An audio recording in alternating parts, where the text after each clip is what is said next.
Ibnu Athaillah Al-Hikam As-Sakanda Al-Hikam wa nafa'na bihi wa ulumihi fid dharain amin ya rabbal alamin.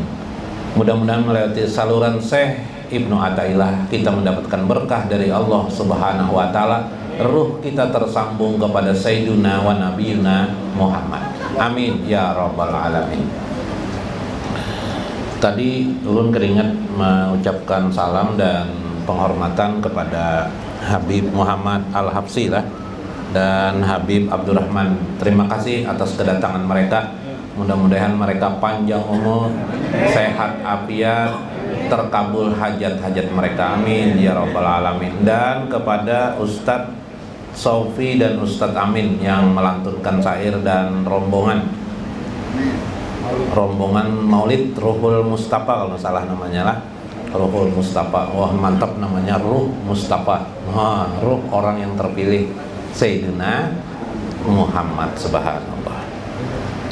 Faqala al-mu'allif rahimahullah, berkata Syekh Ibnu Athaillah, min alamati mautul qalbi, alamat tentang tanda ya. Alamat itu bisa diterjemahkan dengan tanda dari kematian hati itu ialah adamul hajni, tiadanya hajan, kekhawatiran, tidak merasa khawatir alama pataka minal muwafaqat, atas ibadat-ibadah yang telah dilewatinya tanpa dikerjakannya.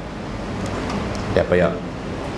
Misalnya dia pernah sholat subuh ketinggalan, sholat johor tertinggal, nah dia merasa tenang-tenang aja. Nah ini hati yang mati.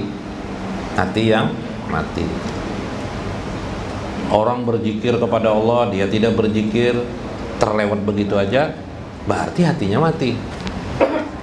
Hati yang hidup merasa menyesal atas kejadian bahwa dia tidak mengerjakan ibadah. Datang bulan Ramadan, berlalu bulan Ramadan, dia merasa tenang-tenang aja, apa-apa, padahal dia memang jagonya tidak puasa misalnya nih kan. Berarti hatinya sedang mati. Nah, hati seperti itu perlu dihidupkan. Itu yang pertama. Yang kedua kata saya, watarkun nadam, meninggalkan penyesalan ala ma fa'altahu min wujudi zalat, atas perbuatan maksiat. Meninggal itu juga menunjukkan alamat tanda hatinya yang mati. Jadi dia pernah berbuat maksiat, pernah minuman keras dalam hidupnya, pernah nyambung ayam, pernah mengintip orang mandi misalnya lah. Mengintip orang mandi itu termasuk boleh juga. Perempuan mandi itu lakian kan bapak, telajok sama telajok. Perempuan mengintip janda lewat, misalnya janda jadi lihati. Nah ini tidak ada penyesalan, maka orang itu mati hati. Jadi orang mati hati itu dua, orang tidak merasa menyesal ibadat ditinggalkannya. Jadi ibadat ditinggalkannya tidak merasa menyesal, berarti matinya hati. Yang kedua, pernah berbuat maksiat tapi dia tidak menyesal. Nah aneh kan? Maka beruntunglah orang-orang yang ahli maksiat, kemudian dia bertobat, dia ingat terus tentang kesalahannya. Dulu saya ini begini, dulu saya ini begini, susah sekali hati saya, nyesal, nangis dia. minta ampun lagi dia kepada Allah. Berulang-ulang taubat itu dilakukannya. Saya baru mendengar kemarin ada bertemu dengan orang saya baru 6 tahun katanya bertobat. Sebelumnya saya ini preman asli. Sana kemari di Jakarta, di mana, di Sumatera, di mana. Subhanallah. Menyesal jadi. Maka orang preman nih pindah buta kakap benar. Mengaji tidak bisa. Ya kalau ulun mengaji tidak bisa jadinya. Emang kayak apa menangisnya? Tes air mata. Padahal dia berguru tidak, makanya seharusnya berguru ya. Tapi dia mendengar itu dari hati nuraninya. Kenapa kata kita jadi kamu berdoa? Suatu saat saya kenapa ingin berwudu. Pas berwudu rasa tenang, nyaman hati katanya. Ini hidayah Allah. Setelah itu ulun tidak meninggalkan lagi wudu katanya. Subhanallah. Taubat hanya gara-gara wudu. Subhanallah. Ada juga orang taubat gara-gara musibah. Dalam kitab An-Nawadir, membacakan dulu lah dikit. Dalam kitab Nawadir diceritakan oleh Syekh Imam Al-Yubi. Nah, ini non batasi sudah. Anna rajulan. Nah, ada seorang rajul manusia maksud. Salasina sanatan lam yazkurillahi ta'ala. Selama 30 tahun dia tidak pernah mengingat Allah. Lupa dia dengan Allah, urusan dunia aja terus dikerjakannya. Lupa dia dengan Allah. Kalaupun mengerjakan ibadah juga karena ria, ya kalak. Karena ingin dapat jabatan, ya kalak. Misalnya karena di kantor misalnya pimpinannya ahli ibadat, paksanya jadi ahli ibadat juga. Kisahnya waktu di kantor aja, Bang, setelah pulang, guru, habis saya sudah guru ya. Iyalah, tidak lagi ibadat. Johor, asar, mengerjakan di kantor. Waktu di rumah, maghrib, isya, subuh tidak dikerjakan. Jadi karena ada kepala kantor. Nah itu. Faqalatil malaikat, berkatalah malaikat, ya Rabbana, wahai Tuhan kami, inna abdaka fulan lam yazkurika munju kaja wa kaja. Wahai Tuhan kami, rupanya malaikat mengintip, malaikat ini tukang intip juga, malaikat ini kayak mengintip kan? Tahu malaikat ini, ya Rabbana, wahai jar malaikat. Nah, jadi ada malaikat tuh tukang lapor. Nah, dilihatinya si A si B nih pindah mengintipakan perempuan di Jamban terus nih. Nah, misalnya ketahuannya, akhirnya melapornya, wahai Tuhan, ada di antara hambamu si Fulan bin Fulan, dia sudah selama 30 tahun tidak beribadat. Padahal Allah itu maha tahu, tapi memang karena malaikat ditugaskan begitu pekerjaannya melapor.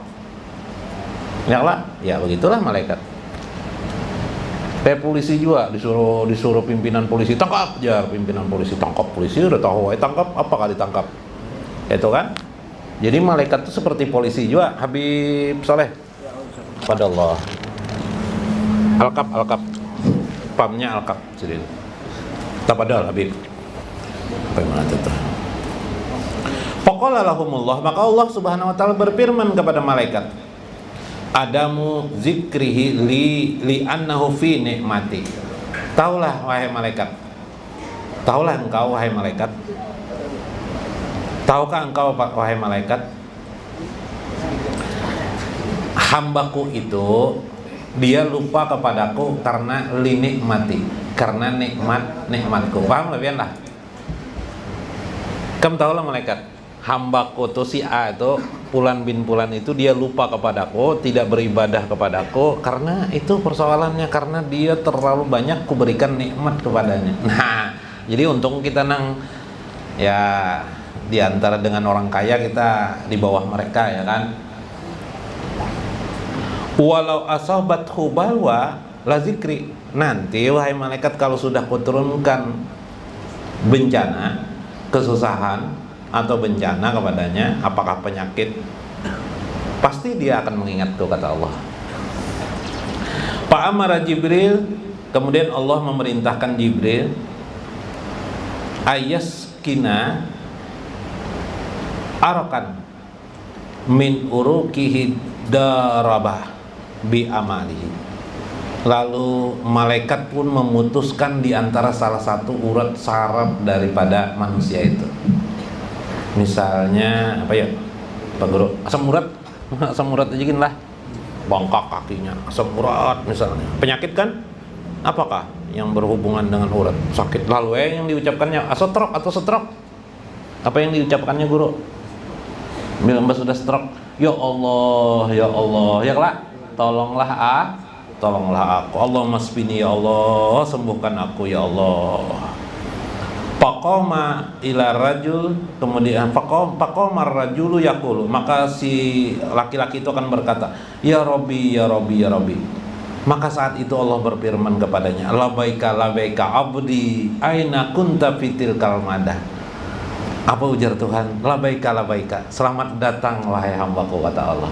Sekarang engkau bersamaku. Terus selama ini engkau kemana selama ini, kata Allah. Seperti itulah seolah-olah firman Allah kepada si hamba itu. Alhamdulillah. Jadi orang yang sakit kadang, atau orang bangkrut, atau orang kesusahan, lalu dia menyebut Allah, pada saat itu justru Allah sayang kepadanya. Allah berfirman kepadanya, labaika labaika, selamat datang wahai hambaku. Alhamdulillah, kembali dengan kau sudah selama ini kan kemana? Ya kan? Nah seperti itu. Jadi itu berbeda kita pandangan. Kalau kita sedang sakit atau tertimpa musibah, kita menganggap diri kita seolah-olah dimurkai oleh Allah. Belum tentu sebenarnya, ya kan? Sisi lain ada. Bagi seorang hamba itu berarti dia sadar menyesali akan kesalahannya. Itulah hebatnya orang menyesali kesalahan. Orang menyesali kesalahan itu akan disayang oleh Allah Subhanahu wa taala. Allah akan mengucap kepadanya, labaika labaika, subhanallah.